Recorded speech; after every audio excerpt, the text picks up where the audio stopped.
Assalamualaikum warahmatullahi wabarakatuh. Perkenalkan, nama saya Irma Maulida Zulfa dari Prodi PAUD 1. NIM saya 20242700160. Di sini saya akan menjelaskan tentang definisi filsafat menurut filsuf dan ahli filsafat.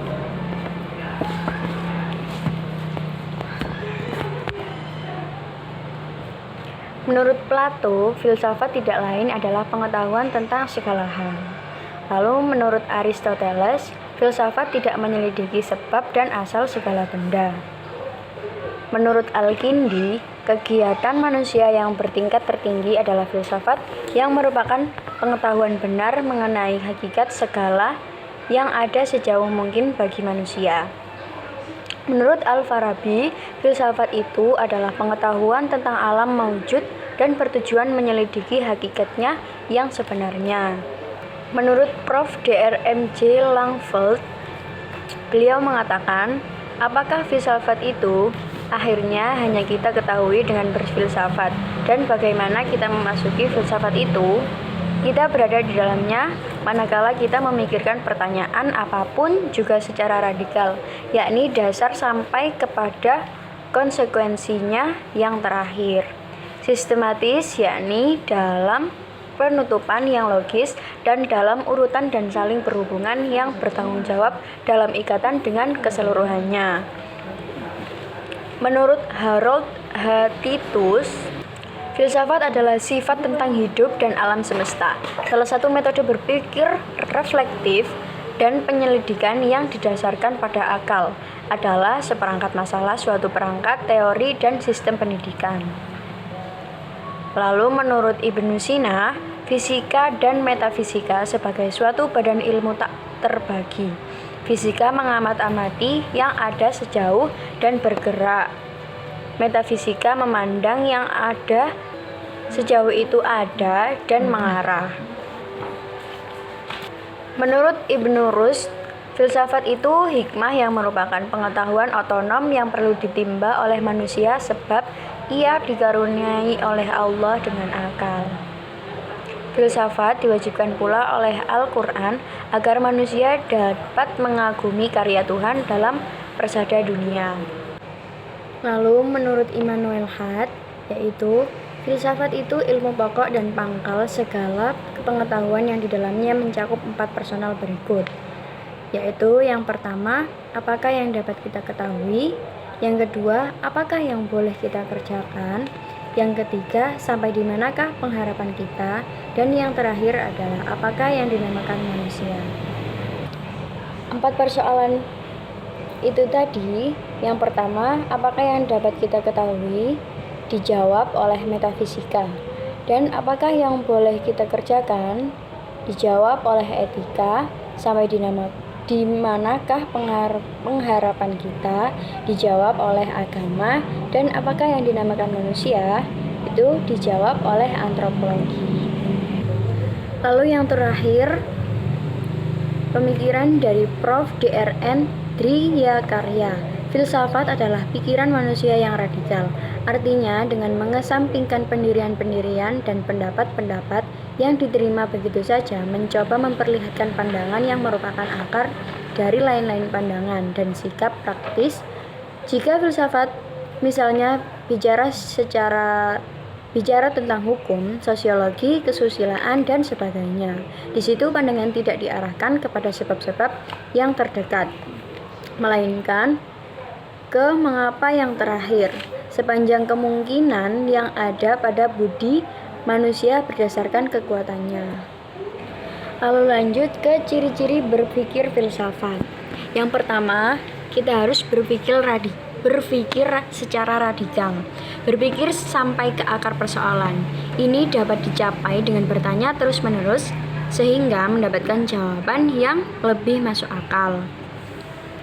Lalu yang kedua, berpikir secara kritis, tanggap terhadap persoalan yang berkembang dan diketahuinya atau bahkan mendatanginya. Yang ketiga, yaitu berpikir secara konseptual dan konsepsional.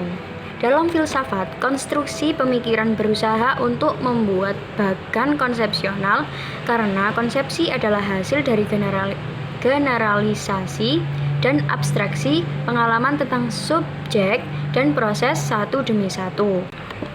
Karena itu, filsafat adalah pemikiran tentang hal-hal dan proses. Lalu, berpikir secara rasional, berpikir dalam menggunakan akal.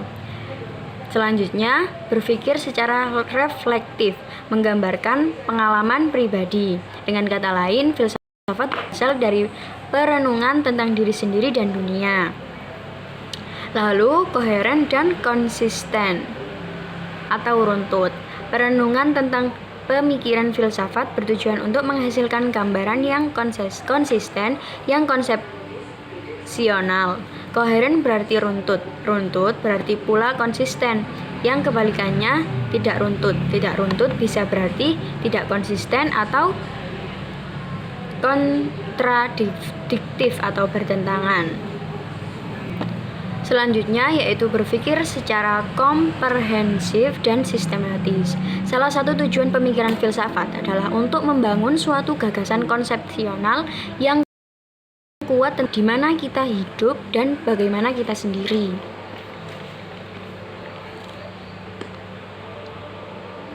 Selanjutnya yaitu suatu pandangan dunia. Filosof menciptakan suatu pandangan dunia yang menjelaskan dunia dan semua yang ada di dalamnya dengan harapan dapat memahami seluruh kenyataan. Dan berpikir secara metodis. Pemikiran filsafat adalah cara untuk mendapatkan kebenaran. Manusia mampu menilai hidup dan mengambil keputusan dengan benar dan berpandangan tidak parsial. Metode yang benar adalah hukum filsafat. Lanjut ke permasalahan filsafat dan objek filsafat. Permasalahan filsafat mencakup pertanyaan tentang makna, kebenaran, dan hubungan logis di antara ide dasar. Masalah kebenaran adalah masalah yang sangat penting bagi filsafat karena kebenaran adalah suatu yang sangat dicari dengan tingkat keberhasilan yang berbeda oleh setiap orang yang mencarinya. Objek kajian filsafat yaitu ada objek material dan objek formal. Objek material yaitu lapangan atau bahan penyelidikan suatu ilmu. Objek material filsafat adalah ada dan yang mungkin ada. Yang kedua yaitu objek formal, yaitu sudut pandang yang menentukan ciri suatu ilmu. Objek formal filsafat adalah mencari keterangan yang sedalam-dalamnya. Kita lanjut ke kedudukan dan cabang-cabang filsafat. Kedudukan filsafat yaitu menempati suatu tingkat paling tinggi dalam kaitannya dengan hubungan antara manusia dan kehidupannya yang menghasilkan pengetahuan atau yang mencari pemahaman atau pengertian hidup.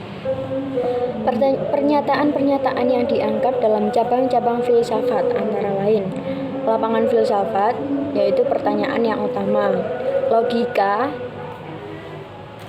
yaitu apakah hukum-hukum penyimpulan yang lurus itu, metodologi apakah teknik-teknik penyelidikan itu, metafisika apa yang ada di balik semua yang nyata ini dan apakah hakikatnya, ontologi apakah kenyataan itu, lalu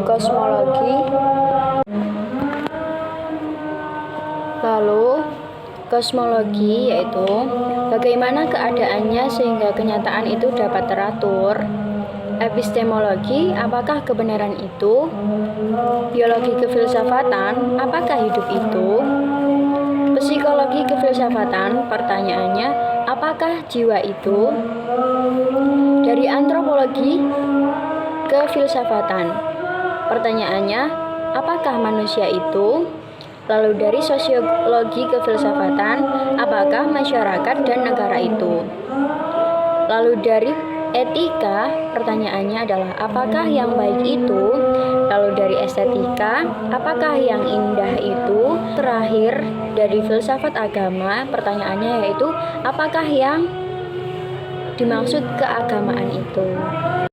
Manfaat belajar filsafat. Ada sejumlah orang bahwa filsafat kata-kata kosong. abstrak, dan diskusi belaka. Ini mungkin merupakan hasil dari sistem masyarakat tempat kelas dominan terlalu kuat, yang telah menyebabkan masyarakat kehilangan kemampuan untuk berpikir. Kehilangan kemampuan untuk berpikir secara kritis karena kedangkalan telah menyebar melalui media. Namun, filsafat adalah landasan yang membentuk pengetahuan yang sangat bermanfaat bagi peradaban seseorang. Filosofi dan cara berpikir tentang pengetahuan berkaitan dengan adanya landasan yang mendorong orang untuk melihat dan mengembangkan dunia. Lanjut penjelasan saya, yaitu filsafat agama adalah pemikiran atau kerangka untuk memenuhi agama secara rasional. Filsafat merupakan kerangka untuk berpikir yang mendalam, sistematis, rasional, serta kritis. Agama adalah pedoman untuk berfilsafat. Penjelasan filsafat terdapat pada Al-Quran, yaitu salah satunya Surat Ar-Rum ayat 8 yang menganjurkan umatnya untuk berfilsafat. Maksudnya itu berpikir pintar dan berpikir secara ke depan. Lalu yang kedua, Surat Ali Imran ayat 19. Surat Ali Imran ayat 19 yang mengatakan manusia untuk selalu berpikir kritis, memikirkan ciptaan Allah, merenungkan keindahan fitrahnya. Manusia untuk selalu senantiasa mengingat keagungan Allah. Filsafat agama disebutkan sebanyak 49 kali dalam Al-Quran dan sebanyak 22 kali pada fi'il mudhari'. Agama merupakan pedoman untuk mencintai kebijakan. Dengan pedoman, kita bisa mendapatkan ilmu pengetahuan. Sedangkan filsafat merupakan pemikiran untuk mencintai kebijaksanaan atau cinta kebenaran. Dalam Al-Quran, banyak ayat yang mengajak manusia untuk berpikir menggunakan akal, seperti pada perkataan Ya Alun yang terdapat dalam Al-Quran 50 kali, Yatafakkun 26 kali, Yash'urun 25 kali, Ulul Albab 16 kali, dan Ulin Nuha 2 kali. Cukup sekian penjelasan dari saya. Kurang lebihnya mohon maaf yang sebesar-besarnya. Assalamualaikum warahmatullahi wabarakatuh.